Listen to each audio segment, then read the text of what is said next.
Guys, maraming nabiling mustasa ang ninang nyo. So, gagawa tayo ng mustard pickles.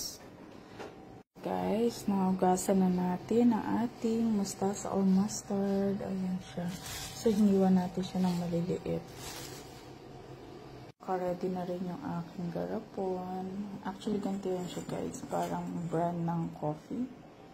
Ayan. So, mas maganda siya kasi maganda yung lid. Tatanggalin ko sana yung laman nito pero hindi pa ubos So, hiyaan na muna natin. Tapos, ito nga guys, nagluto ako ng rice water. Sa ano na lang ako nagluto? Sa microwave. Pinakuluan ko dun.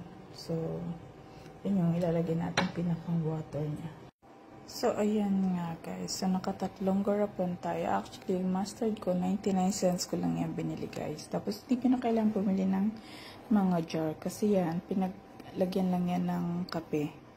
So, yan, lagyan natin yung rice water natin. Na guys, nakaano tayo, 3 bottle. So, nalagyan na natin siya ng rice water.